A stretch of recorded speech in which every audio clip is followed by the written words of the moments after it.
Well, our big focus on the show today, Delhi's emphasis on antigen testing and whether it's reliable. Now, the Delhi High Court asked the Aam Aadmi Party government on why it was going with rapid antigen testing, which has a high rate of false negative results as the primary test of COVID infections. It also made it clear that the Delhi government should strictly follow the guidelines on COVID testing as issued by the ICMR and not according to its own interpretation. The High Court was of the view that in light of the recent NCDC Sero survey report that showed that 23% of Delhi had antibodies, many of those people were asymptomatic, and the high rate of false negatives of rapid antigen testing, the RT-PCR tests, whose numbers were plummeting in Delhi, should be ramped up as they are the most efficient test to rely on. अस्पताल में कोई patient गया, एक दिन में मान लो 50 patient गए. अब दो तरीके हैं, हम उनको आरटीपीसीआर टेस्ट करें, they have to wait for 1 day और 2 डेज. दूसरा तरीका होता है सबका हम रैपिड टेस्ट कर लेते हैं. उसमें 5 लोग सिम्टोमेटिक थे जो कि पॉजिटिव नहीं आए, तो उनका अलग से आरटीपीसीआर कर लेते हैं. ये सेंट्रल गवर्नमेंट की ही प्रोटोकॉल है. सेंट्रल गवर्नमेंट ने बताया है कि जो लोग आरटीपीसीआर के उनके रिसर्च क्राइटेरिया हैं उन्हीं के कर सकते हैं. तो आरटीपीसीआर जो नेगेटिव आ रहा है और सिम्टोमेटिक है उसका दोबारा आरटीपीसीआर उसी टाइम किया जाता है. इसमें दोनों में पॉजिटिव आने के अंदर बिल्कुल कोई फर्क नहीं है. स्पेसिफिटी में थोड़ा सा फर्क है कि भाई आरटीपीसीआर को ज्यादा स्पेसिफिक माना जाता है, तो जिसके अंदर सिम्टम्स हैं इसलिए उसका रिपीट किया जाता है. तो इसलिए हॉस्पिटल वाले पहले रैपिड टेस्ट करते हैं, आधे घंटे में पता लग जाता है अगर पॉजिटिव है तो. अगर पॉजिटिव है तो ट्रीटमेंट कोविड के हिसाब से स्टार्ट होता है. अगर उसमें सिम्टम्स हैं तो उसका पॉजिटिव नहीं आया है तो उसका आरटीपीसीआर भी कर लिया जाता है. All right, so that was the Delhi Health Minister defending the Delhi government's use of the rapid antigen testing. However, NDTV studied the Delhi figures on testing, where we saw that a big increase in dependence on antigen testing is there, which could give a false sense of the situation improving, which may not be the case. Delhi released official data showing a remarkable improvement reflected in a huge drop in the positivity rate, the percentage of positivity, and from 21% about a month ago to 7 to 8% currently, and this was in fact highlighted by the health minister. Now, the sharp increase in testing in Delhi that has taken place over the last few weeks was primarily because of the sudden spike in the number of low-cost rapid antigen tests, which went up from under 8,000 tests per day to almost 14,000 tests in a day. Simultaneously, Delhi saw a decline in the number of the RT-PCR tests. That's the most reliable testing method, the gold standard when it comes to testing for coronavirus. So there you can see the decline of the PCR test, and then there was also the increase in the rapid antigen testing. So those are the graphs that really show you how the rapid antigen testing has gone up, and the RT-PCR tests have actually come down in that same period. A major difference has emerged in the test results of the antigen versus PCR testing. There you can see how PCR tests have declined. Antigen tests show a much lower average positivity rate of only 7%, while the PCR test results reveal that on an average, 24% of people tested are found to be positive or infected with the virus. So that's a big gap in the PCR test, 24% positivity rate, while the antigen test, which show a lot of false negatives, show just a 7% positivity rate.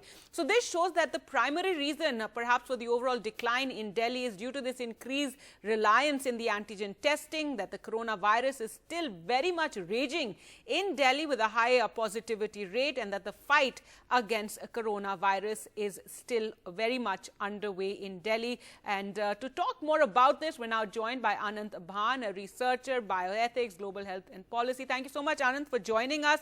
What is your view on this situation in Delhi, where we have seen the number of cases declining, but we've also seen a higher dependency on the rapid antigen testing, something that the Delhi High Court has just pointed out as well? Sure. Thank you for having me. So, we are all positive about the fact that there is more testing happening. For a long time, many of us in the public health circles have been raising concerns that the testing rates and the number of tests being conducted are relatively lower and, should be ramped up. But the concern, as was rightly pointed out when the data was presented, was that the antigen tests have a specific role to play when you're doing population level testing. They're cheaper, they're faster, they can give you results in a more rapid turnaround fashion. But you have to be very careful with using them because the false negativity attached to these tests is pretty high. It can be up to 50% or even higher, depending on which test you're using. So you might lose out on a lot of individuals who are actually positive but turn out to be negative on this test, and that can be a serious cause for concern, because not only will you miss out on those individuals and starting treatment for them or putting them into isolation measures to prevent the spread of infection, but also it might give you a false sense of security that the actual number of infections in the city or the state are lower than what the true picture should be. Right. So antigen tests can only need to be backed up by RT-PCR. All false negative, all negative tests on antigen testing should be always followed up with RT-PCR. And if that's not happening, then that is a serious issue. Right, and we have the health minister, in fact, defending it right now. Also, the ICMR has asked other states to ramp up their testing by using, rapid antigen testing. So it's really a worry if we're not going to be getting the correct numbers. The recent Sero survey in Delhi also showed that 23% of Delhi had been infected by coronavirus, and many of those people asymptomatic. Yeah, absolutely. So RT-PCR remains our gold standard test for now, and that is true globally as well, not just in India. And in that sense, we need to keep ramping up our capacity to do RT-PCR as well till we get another test which is as good as an RT-PCR. And that is something I think all states should keep at heart, that as they are ramping up their testing, there should not be an overt focus on only antigen testing, given the concerns about a lot of false negativity with antigen testing. Yes, they can have a role to play, but then they have to be ruled very much, they have to be used very much with care and caution, and then always backed up with an RT-PCR when there is a negative test result. Only when we do that in every single negative test are we absolutely being sure that we are having results which are truly reflective of the actual position in terms of infectivity. Right, and one has to wonder, Anand, because this is not something new that we're just realizing. This is something that we've known for a while, that the antigen testing does show up a lot of false negatives, and that RT-PCR is the gold standard. So the question is, why haven't the testings been ramped up? Why is it still so expensive? Well, yeah, that's certainly, it's a policy issue for sure. Antigen tests are relatively cheaper, as we already discussed. So it's easy for those test kits to be procured and deployed, and they can be done fairly quickly as well. RT-PCR requires you to have a testing infrastructure, which is a bit more complex.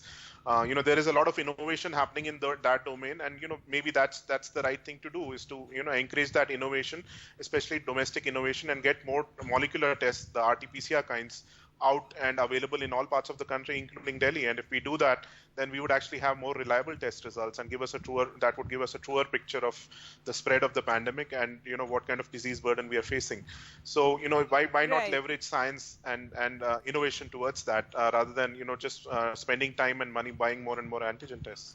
Absolutely. Thank you so much, Anand Bhan, for speaking to us about this. And in fact, when we talk about the fight against the coronavirus pandemic, it's very, very important to have reliable data. In fact, our newsmaker is going to talk more about this. We're now joined by Professor Prabhat Jha, epidemiologist and director of the Center for Global Health Research, St. Michael's Hospital and the University of Toronto. Thank you so much for joining us. And I'd like to start with the Delhi numbers that we were just discussing. Delhi is reporting a drastic fall in positivity rates because of its ramped up testing, but it's now emerging the government is relying more on this rapid antigen testing than the RT-PCR tests, which have a tendency to give false negatives. So does this make Delhi data questionable? I think testing will always have these limitations. You change the type of test you do, or you're not so sure about false positives or false negatives, which is why relying on daily death counts is important. If what the chief minister says is correct, and Delhi might have had a peak in the cases, then within a week, we should expect to see a reduction also in the numbers of deaths. So this is why reporting on deaths, which is much harder to hide a dead body than it is to have an unclear test result, is important. So I look at the statistics for India, and what I'm looking at are the death totals daily, and whether they're curving into a trajectory or they continue to go up. So we don't know yet in Delhi if that is the case. So I hope the chief minister is right, but we'll only know when we look at the death counts next week. Now, India's COVID tally, if we talk about the death rate, the fatality rate per million population is the lowest in the world, according to the health ministry. So in that sense, can we feel safe in the warmth of these statistics? No, I don't think Indians should feel safe that the overall tally is low because of two reasons. One is probably missing lots of deaths, in particular outside of the urban settings like in Mumbai. And second, it's still growing. You use these tallies to see whether you're bending the curve. And in most parts of India, there's no evidence that the efforts are so far bending the curve of deaths as you would hope would be the case. So explain to us why it's so important to have reliable data in this fight against the pandemic. Without data, you have no idea what is the extent of the pandemic.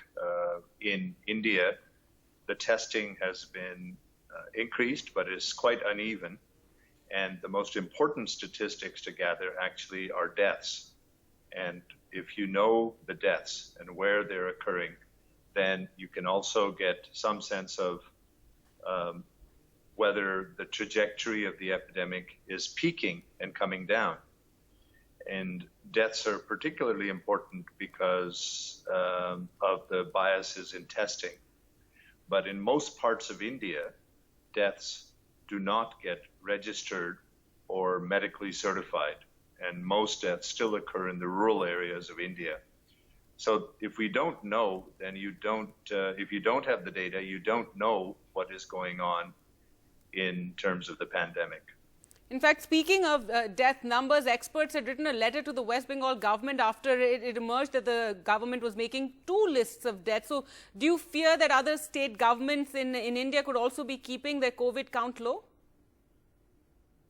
In a pandemic, all governments, like people, get scared and they don't want to report unduly bad news. But that is a very narrow way of thinking about the response. The best way to walk out of the pandemic in India and in other countries would be to have good daily information on deaths, on cases, to report the details of all of those cases. You don't have to give individual identities, but you have to report the details of who, when, where, what risk group, and if they have any contacts with other COVID patients. And more importantly, in the guidance that the World Health Organization has should be followed, which is in a time of pandemic, you can code COVID deaths as those that certainly have had the testing done, but you can also code presumptively. Anyone who's either clinically or based on x-rays appears to have had the disease should be defined, because you don't want to miss deaths. Even if you slightly overcount them now, that's a less of a worry than substantially undercounting the deaths, which is occurring in most parts of India. All right, Professor Jha, thank you so much for speaking to NDTV on this very, very important issue. So that's the reason why data is so important in our fight against coronavirus.